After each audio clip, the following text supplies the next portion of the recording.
C'est un petit camping par rapport aux autres campings, donc on a 99 emplacements, c'est un 3 étoiles et dans lequel il y a 50 mobil-homes à peu près, 9 tentes aménagées, il y a 4 coco suites et le reste c'est des emplacements de camping traditionnels. Quelles ont été vos motivations pour avoir que ce camping ?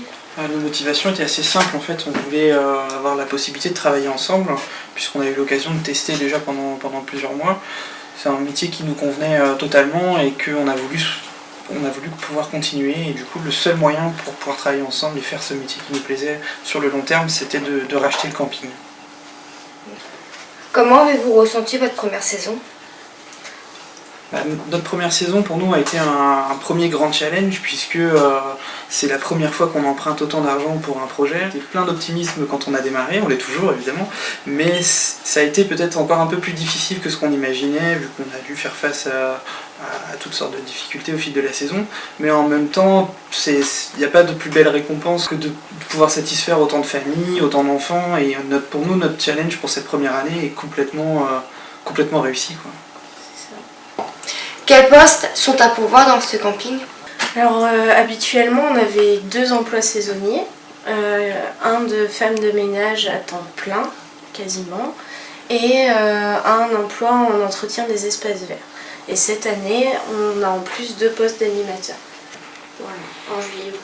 Et là, vu qu'on a bien travaillé pour notre première année et qu'on va développer notre camping, on va ajouter des hébergements en plus, on va avoir la possibilité cette année d'employer plus de monde parce qu'on ne pourra pas faire face à toute la charge de travail en plus. On a besoin d'une personne pour le technique, mais également un poste de femme de ménage gouvernante avec en plus de ça la compétence de la réception, la possibilité d'accueillir des clients, de faire des encaissements, de gérer des réservations, ce genre de choses.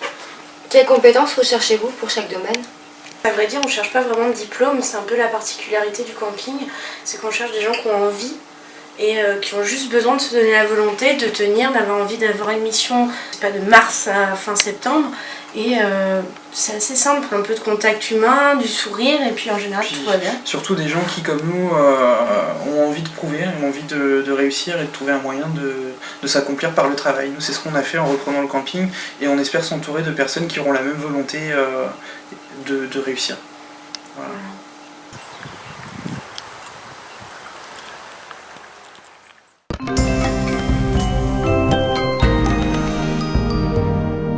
En quoi consiste votre travail ?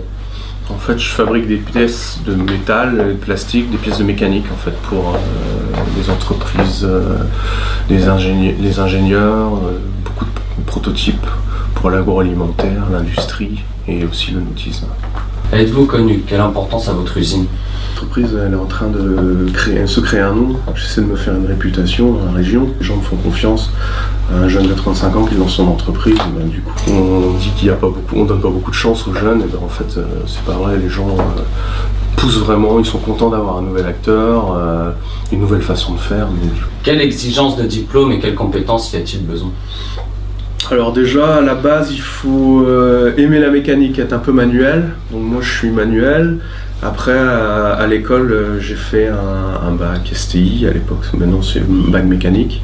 Et ensuite, derrière, j'ai fait un BTS et une licence professionnelle. Quelles sont les activités de l'entreprise ? La partie numéro 1, c'est le nautisme. Donc pièces de compétition pour les bateaux. Et je commence à arriver aussi sur les gros voiliers. Là. Derrière, j'ai l'industrie locale. Il y a des gens qui marchent très bien, des entreprises qui sont hyper innovantes dans le secteur. Et un peu d'agroalimentaire. Et derrière, pas mal de particuliers aussi, à travers Internet aussi. J'ai beaucoup de demandes sur Internet. J'ai fait un site Internet intéressant avec un partenaire. J'ai beaucoup de contacts via Internet, des entreprises qui délestent à travers toute la France. Avez-vous de la concurrence et que faites-vous pour vous démarquer de celle-ci ?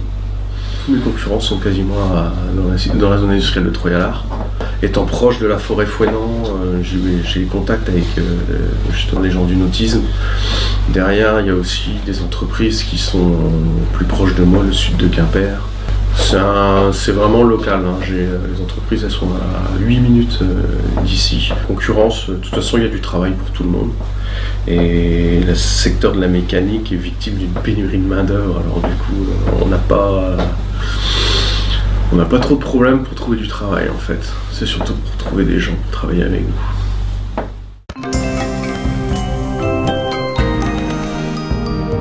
On prépare tout ce qu'il y a en amont, quoi. Les hors d'œuvre, on les prépare. Oui. Et elle va faire le montage pour la mise en assiette.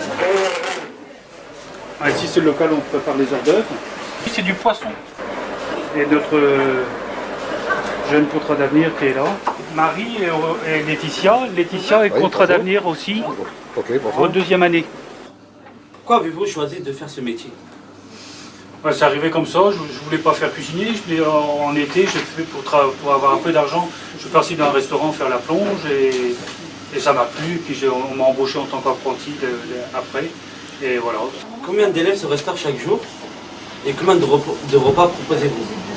On fait 820 repas par jour, après on propose un plat unique tous les jours, 2 légumes, un féculent et un légume vert, et il y a 3 ou 4 hors d'œuvre au choix et 3 ou 4 desserts au choix. Il y a tous les jours des fruits, il y a tous les jours des yaourts, il y a tous les jours du fromage. Et de la salade de temps en temps. De combien de professionnels se compose votre équipe et quelles sont leurs activités? Alors on est deux, moi je suis le chef de cuisine, il y a un second de cuisine.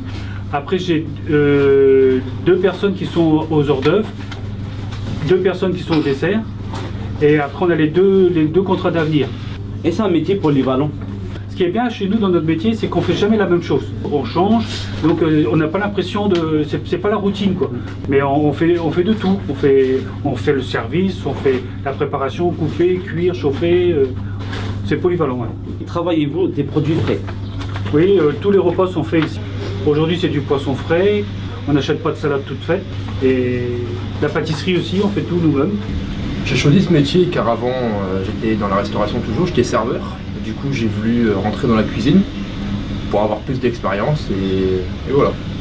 Alors moi j'étais en bac pro commerce avant, j'ai fait un revirement de situation parce que la cuisine m'intéressait et que j'étais plus intéressée par la pâtisserie, d'où je suis maintenant en pâtisserie.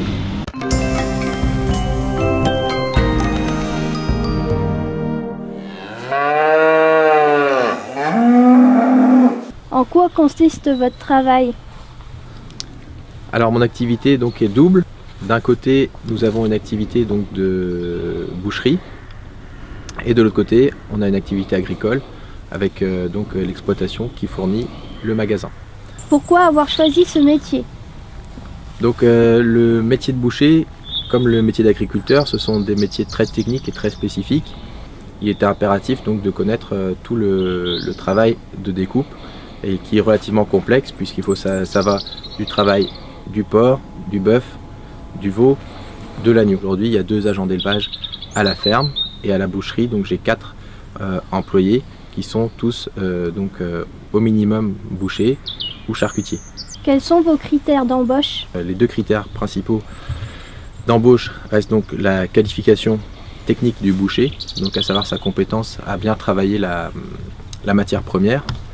Ensuite, le deuxième critère fondamental, c'est sa capacité à bien vendre le produit. Donc la politesse, accueillir le client, chercher à le satisfaire.